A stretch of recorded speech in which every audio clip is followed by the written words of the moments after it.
Hey guys, Indiana here, and we're back again with a TV review. We're doing Star Wars Rebels Season 2. I watched the trailer beforehand, but as I did with the last video, I have kind of already watched it all. And, let's just say, excuse me, I stayed up pretty late watching it. It's a great TV show. But, so I can go talk about it. Let's get into the TV review. Alright, so Season 2 builds off everything it set up in Season 1, and it shows without a shadow of a doubt that this show deserves to be in the canon. You know, the first season, everybody was always like, it's a B show. It's a B show. It's not really that important to the overall saga. And while you could look at it and say it's not, it definitely has a lot of good Star Wars stories to tell. By that, I mean, in this season, you get somewhat of a finishing on Ahsoka's story. You get introduced to Darth Vader in the animated world, and Darth Vader's the greatest villain of all time. No, hands down. And he makes Season 2 even better, and they use him smartly, more importantly. They do not water Vader down. Vader looks stronger than ever and the rightful villain of the whole franchise. And I feel like Anakin is the main character for all the Star Wars. So it was good to see him be in there. Rex comes back, and I kind of like that because I always liked Rex's character. And until now, we didn't know how Rex's story in Clone Wars ends, so it was good to see him. Kanan steals... It's closer this time than Season 1. Season 1 felt more like a Kanan story. Season 2 feels so close between an Ezra and Kanan story that all I can say, it's a master and apprentice story.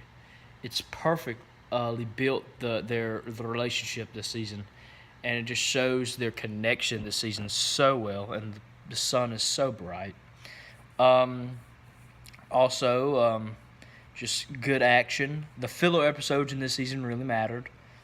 There's a couple that, were like, okay, it's not that important, but every filler episode they did felt like I had a pretty good story to tell. So I enjoyed it. Let's see here. Anything else? Definitely this season puts it on the map.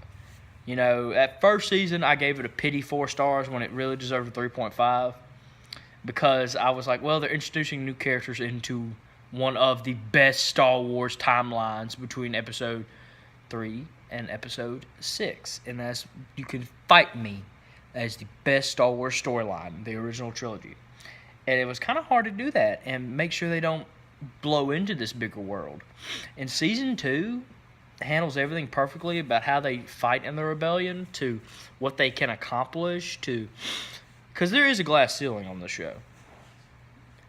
They're not going to be able to beat the Empire, or so I think, but they can't, because this show, much like Clone Wars, is there to tell a story between the middle of a story and the end of a story. In this case, it's telling us a story between the height of the Empire and the beginning of the fall of the Empire. Which, they won't do anything, but they can establish a lot. Like, for example, in this season, as it was hinted at in the first season, are part of a bigger group of rebels. And that's not the rebels we know in Episode 4, but it's the beginning, it's planting the seeds of that. And that's not really a spoiler if you watch the end of Season 1. It's the end of Season 1, they all come together, they're on a ship, you see blah, blah, blah, and blah, blah, blah, and you're like, welcome to the rebellion. And it's the start of the rebellion forming. And I feel like that's a perfect story for this TV show to tell. It's a story of Ezra and Kanan and the crew of the Ghost helping start the form of the rebellion that we know in Episode 4. And so I think that this season has great storytelling. And this is not a pity one. This season for real earned 4 stars. I feel like it was much better than the last. I really enjoyed it. As I said, I watched like 5 or 6 or 10 episodes in a row last night. And so like I was up till like 6 watching Star Wars because it was just so amazing. But with that, I think it's a must watch if you're a Star Wars fan. Now, if you just care about the movies, go ahead. But if you just love the world of Star Wars Rebels is worth your time. But with that, I have to say, like the video if you like it, subscribe if you're new, and until the next video, I will see you guys later. Peace.